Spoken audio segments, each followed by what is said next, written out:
year, more than £2 billion is spent on something that's sacred to our Muslim community. Big chains and supermarkets are now latching on to a growing market in halal meat.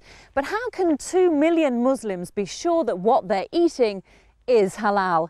Alistair Jackson's been investigating.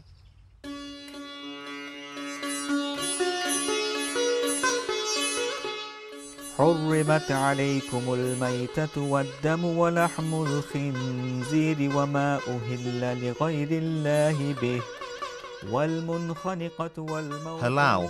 For Britain's 2 million Muslims, it's a word that defines how to live every area of life devoutly.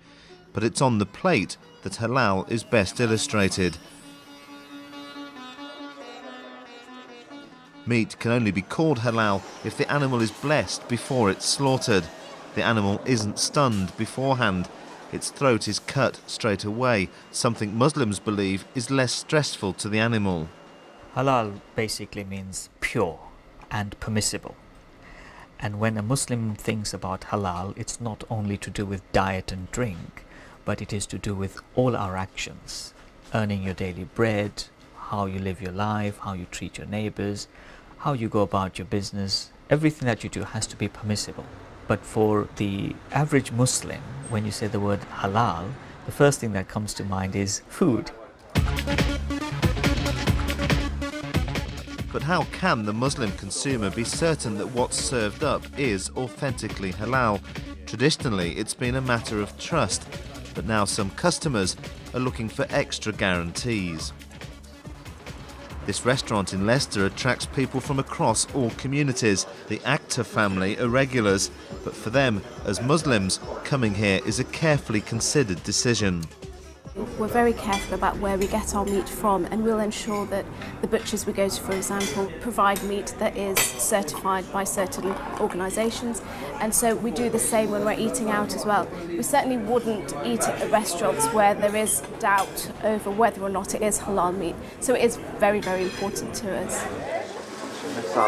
It's hugely important that what we eat is authentically the way we like the meat to be slaughtered and prepared. Life is, after all, a great gift of God, and if we're to take life to fill our stomachs, then it should be done in the manner that God would want us to want it to be.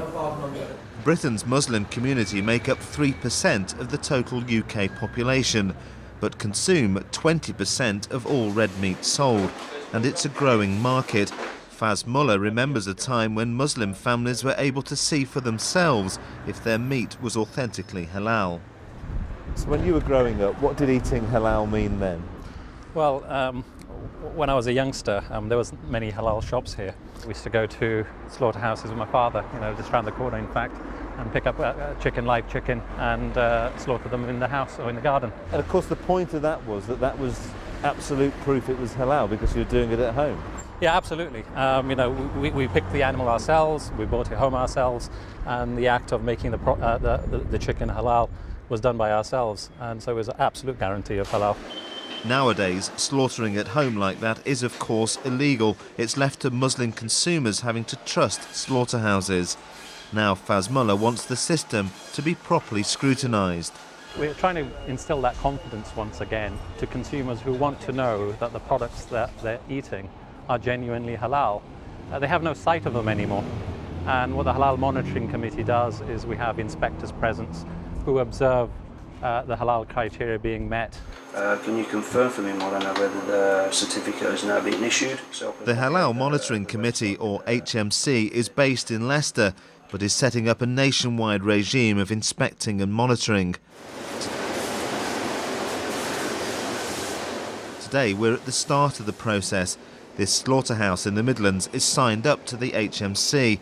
It kills up to 25,000 chickens every day and has employed 3 trained halal slaughtermen to do it. It's of paramount importance to us. We are not Muslims, we happen to be Christians, but there's a lot of so-called halal meat products on the market which are perhaps being slaughtered at other Muslim slaughterhouses which haven't gone through the correct halal criteria, which we actually have done. So it's very, very, very dear to our hearts in that everything what we produce here is true halal. close up, it's a process that's not for the faint-hearted. Each bird is blessed by the slaughterman. Then its throat is cut and the blood allowed to drain out. An inspector from the HMC watches over the whole process. It's just to give them confidence at the end of the day that we are following these strict procedures, and these procedures are there to protect everybody, to ensure that the product they get is completely 100% certified and true halal. Finally, each carcass is labelled as HMC approved and then sent out to retailers, including this butcher's in Leicester. What we do show them the stickers which are placed on the chickens. If it's valid, then yes, they will buy the chickens, and we have it has been a big change. But the system actually goes further. For the butchers to be certified by the HMC, he has to allow inspectors in to check his supply. It costs him about £1 a day to be inspected. Our system has more traceability than other systems. There are other monitoring bodies which monitor for the halal, but they will not actually go to the outlet and look at the storeroom.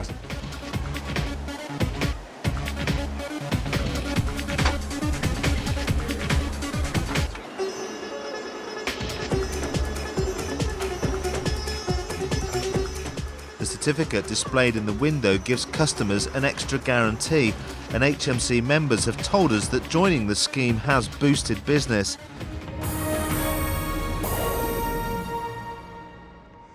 And the Halal Monitoring Committee, whose work you saw in that film, tell us that big-name supermarkets are now also talking to them about joining up to the scheme.